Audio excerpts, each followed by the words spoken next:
Hi, my name is Courtney Stoddart. I'm a poet and performer I'm based currently in Edinburgh. You can maybe tell it's evening right now. I thought I would record this at night just because my street's really busy and to try and record through the day, it's a lot of traffic and people going by. So yeah, this is the evening where I am. So I'm going to be performing three poems. And they're all kind of interconnected in terms of theme.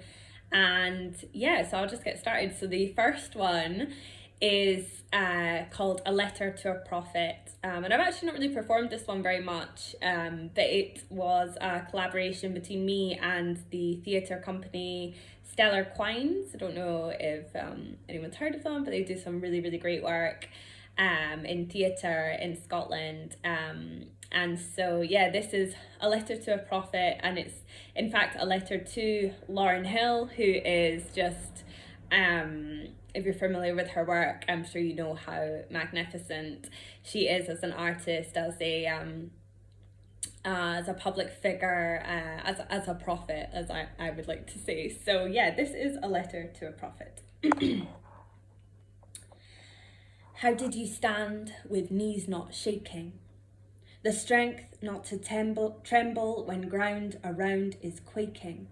My respect to you in its utmost form, you shook the stands, you broke the norm, the pressure around just to conform, but your light shone into the darkest, most holy of corners. You are not merely a performer, but a prophet, a visionary. They tried to impale you, sought to make you fail. You embody truth entailed in song, in rap, in activism. Black woman, you cast your vision and most were blind to see. Your words came true, they're in the very air we breathe, in atmosphere. Though many may not believe, their brains encased in chains, devoid of responsibility. They're waiting for the tax man to keep on taxing we, dropping bombs, numerous fatalities. We, imaginaries, are asking, please, please lift the veil for all to see. Revolutionary love encompass me. Lauren brought forth prophecy, refused to follow majority. The power that be's hypocrisy has shaped our reality.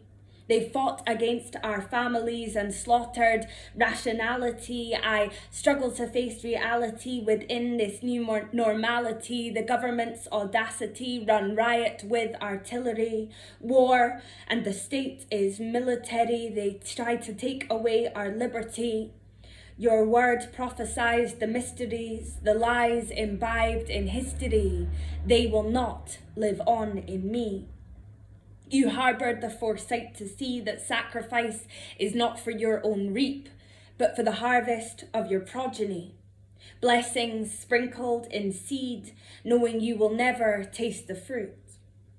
Your words, children, eat your bread because it all falls down, echo like the beat of a war drum. The fight rages on, not against blood and bone, but against spiritual wickedness in high and low places. And as I dream of tortured embraces, I pray we remember what it means to be human, to heal and not to harm. When I am broken by this world, I ask for your strength, your witness, your holy, your forgiveness. Forgive them, Father, for they know not what they do they?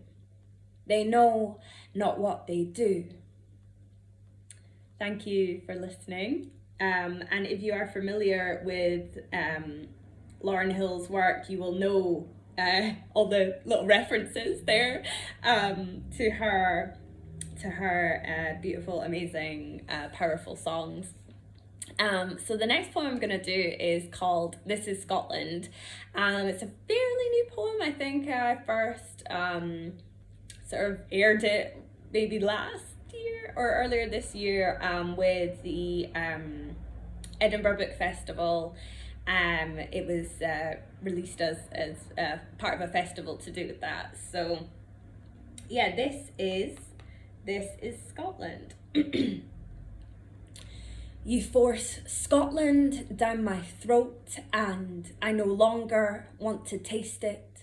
Scotland bears no warm embraces, sighing lies seep into blankets of blue and white. They fail to keep me warm.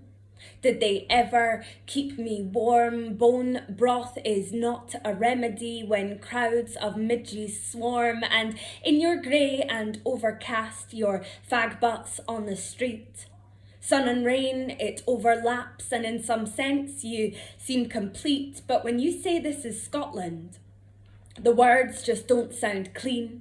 'Cause I see rivers of blue and white, clapping hands and football teams. I see feet tripping over discarded bones and rotting wounds disguised as healthy flesh. There's an atlas carved upon my back and I can't put it down to rest. It's etched into my skin, leaving me in and out of shadow.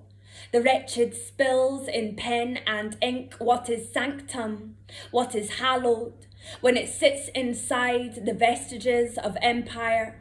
The voices of imperialism bellow down these drafty corridors lined with Her Majesty's officers, and in this country, there's a certain humiliation that can come with this skin. It sinks into my bones, bitter sleet and icy cold. I isolate my ugly and I burn my palms and my fingertips. In an effort to glean warmth, I bear fire as my only witness. I've had my dignity stripped in this Dun-Eden. I've fought this callous concrete and tough terrain, my earth parched dry and blood-stained. I stood dutifully, waiting patiently for your rain and storm. And I watched those crowds of midges swarm, and I saw through bloodshot eyes and heavy lids how the hungry and the sick pick words from dictionaries and try to make them stick to your raw and bloody flag. Discarded bones and a gracious knack for syntax, all dressed up in blue and white rags. And in this Eden, this Scotland, its histories breed borders and hang crosses upon doors, just following orders. Bannockburn battles broadened into Culloden fields. Enmeshed scents of blood, pollen and Cullen skink, chains of Jamaicans clinked with surnames of Mac. Check the maps, head to Dundee, Elgin Town or Aberdeen. Scottish seeds sown between struggling legs in the Caribbean, and these splendid merchant cities.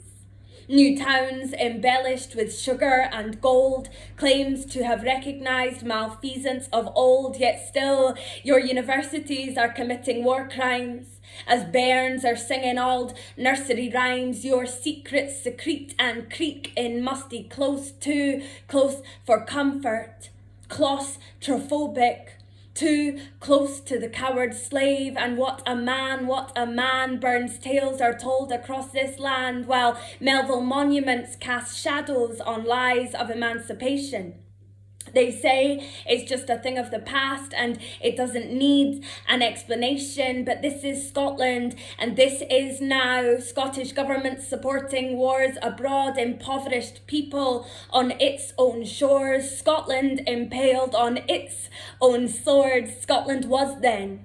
Scotland is now your melting pot of captains, slave owners, abolitionists and refugees.